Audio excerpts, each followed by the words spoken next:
Good morning, good afternoon, good evening to East Central Missouri and the world, and welcome to the James Strong Show podcast, podcast number 150. Thank you for joining us. Thank you for making us a part of your day. I appreciate it. This podcast was recorded on the afternoon of Friday, November the 29th, from the James Strong studio in western St. Charles County.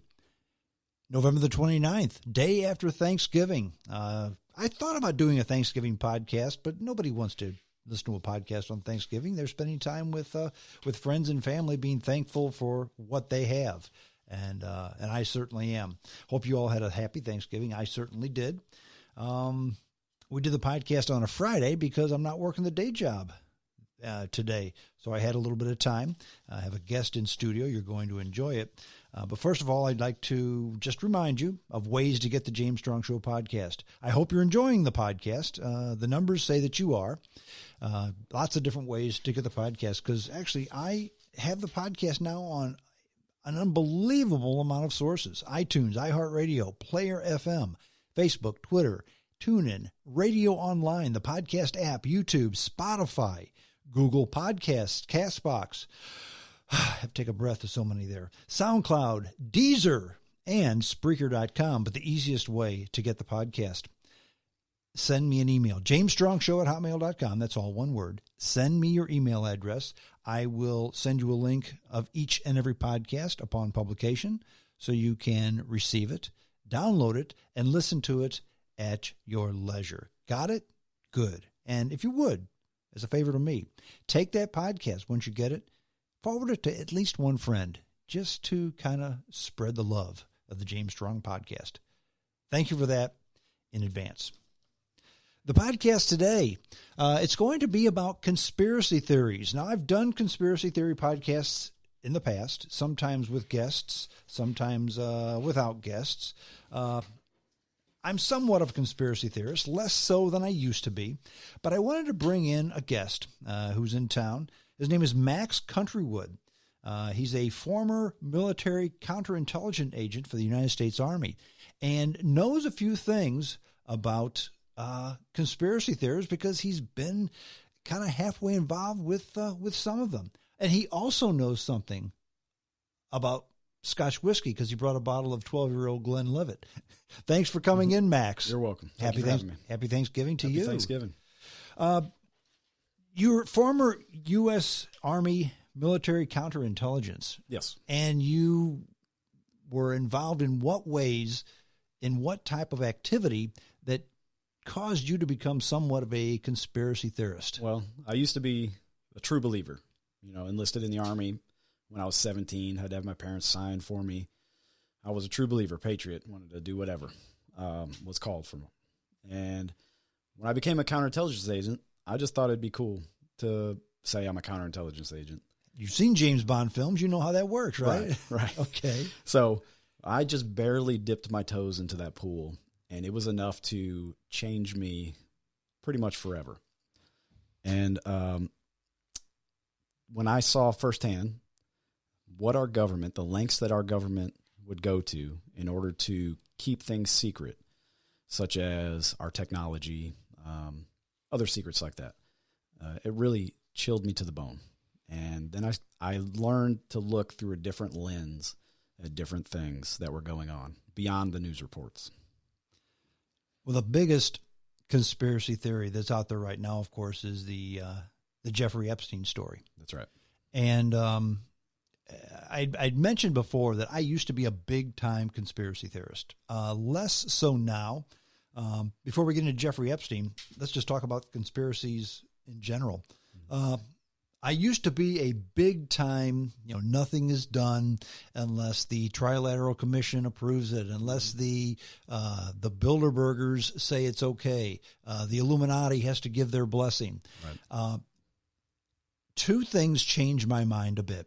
The first one was I actually put my money where my mouth was, and I took a trip to Daley Plaza in Dallas, Texas, to take a look at the shot that Lee Harvey Oswald made on John F. Kennedy. And while I was never in the military, I don't know a ton about guns. I saw the window. I saw the path of the car, which was going very slowly. And it wasn't a tough shot. To me, I'm thinking, well, this wasn't so hard, and maybe I could make this shot. And Lee Harvey Oswald, say what you will against him, but he was United States Marine Corps, and he was a sharpshooter. I mean, he got a the name of the actual award escapes me, but he had a marksmanship badge, I think it was. Right, probably expert marksmanship. That's what the Army calls it. Yeah, okay. And, number one, if you're a Marine and you get something like that, you're not a slug. You're pretty good. So it wasn't that tough a shot. No. And the whole magic bullet thing, I mean, when a bullet hits something, Lord knows what it's going to do. So while it's maybe unlikely and can't be duplicated, it's certainly not, it's certainly a possibility. That's right. Now, who was behind it? There could have been more to that. But the single gunman and all that, I believe that. Number two, more recently, if the trilateralists, the Bilderbergers, the Illuminati, if they, the Rothschilds, if they really did rule everything, if absolutely positively nothing was done without their blessing, without their knowledge, without their approval, Donald Trump wouldn't be alive today. He would have had an accident, and he hasn't. So maybe those guys, while I believe they do exist, don't have the power that some think that they do. So those two instances have caused me to back up on conspiracies a bit. This Jeffrey Epstein thing, totally different. Yeah. I think that something that's different today than those conspiracies, even 10 years ago, the amount of power that people have with the internet is changing the world. They cannot keep secrets the way that they used to. Look at what's going on in Hong Kong, in China. Yeah. The internet is really keeping that alive. With this Jeffrey Epstein story, it's not dying. It's actually getting stronger and gaining momentum because of the internet and because young people just aren't willing to let it go. They think they're kind of making a joke out of it. Epstein didn't kill himself, and my shirt that I'm wearing today. Yes, for those, because this is radio, it's not video. Your shirt says Jeffrey Epstein didn't kill himself. That's right. And you see the memes all over the internet. See the memes, people making shirts, making money off of it. But, and it's a joke, but it's not. Well, it's not. Right. And really behind it, there's some serious ties to high-level government officials, not only in America, but around the world, in our entertainment industry, in religious groups. All their fingers are in everything. And it all comes back to one guy who is the main point where everything comes together. It's Jeffrey Epstein. Yeah. A little bit of history. I did some research on Jeffrey Epstein. Who the heck was he? And he was a hedge fund guy. He was a billionaire who they say made his money in the financial business. And then I heard an interview. It was on Joe Rogan. His name escapes me, so pardon me. I didn't write it down. But more than one high-level finance guy, a guy who really does know the ins and outs of the business, kind of said, when it came to finance, Jeffrey Epstein was kind of a dummy. And that's not fair. He wasn't a dummy, but he certainly was not one of the captains of industry when it came to finance. Right. Okay, he didn't know from a hedge fund from a hedgerow. Okay. Now, was he a smart guy? He was. He graduated high school when he was 16 years old. He skipped 2 classes, did very well, and especially mathematics, but never graduated college, went to New York University without receiving a degree. Dropped out. But then he taught in school. He taught at a very exclusive private school in Manhattan called the Dalton School. He got a job there in 1974. But then was dismissed from the school in 1976 for poor performance. However, he met a man there named Alan Greenberg. And Alan Greenberg was the CEO of Bear Stearns. Bear Stearns at that time was one of the biggest financial fund companies in the country, in the world. Greenberg's kids went to this Dalton school, and that's where he met Epstein. He befriended the guy, mainly because Epstein had recommended several of his students' parents, hey, go see this Alan Greenberg guy. He can do you well financially. He did. Greenberg made money on him. So when Epstein was fired from Dalton School, Greenberg hired him. He just hired him on as a low-level junior assistant to a floor trader, so no big deal. That was in 1976. By 1980, he had become a limited partner. So Jeffrey Epstein kind of he had a way with wealthy investors. Mm-hmm. He just had a way with people. He had that it factor that people liked him. People liked him. They trusted him. They believed him. And he could run numbers because he was a mathematical wizard. That's the one thing he did very well were numbers. So he got along well with people and showed them numbers. Mm-hmm. Well, he made limited partner by 1980, but was asked to leave by 1981. He had violated what they call a Reg D. He had a Reg D violation. And a Reg D violation, Reg D is basically a simplification. It's the nuts and bolts of what you need to do something. Mm-hmm. In other words, Epstein had paid no attention to detail and didn't dot all the T's or dot all the I's and cross all the T's before he made a transaction. So he was booted because he didn't follow the rules. Okay. But then he was fine. He founded his own company called the International Assets Group. And basically he recovered stolen money from fraudulent brokers. And lawyers, high-level ones. Basically, he described himself and his company as high-level bounty hunters. Okay, he claimed to be an intelligence agent at one time. He had a client named Anand Khashoggi. Anand Khashoggi was involved in the weapons deal from Israel to Iran, part of the Iran-Contra deal. He was a consultant to Tower Financial and worked together as corporate raiders with Stephen Hoffberg at Tower Financial. Tower Financial was accused of Ponzi schemes and probably would have been convicted, except for they folded in 1989. Before they folded in 1988, while still working with Tower Financial, Epstein founded the J. Epstein Company. And while he claimed to only take clients who had $1 billion in investable assets, nobody believed that. In other words, he was a raconteur.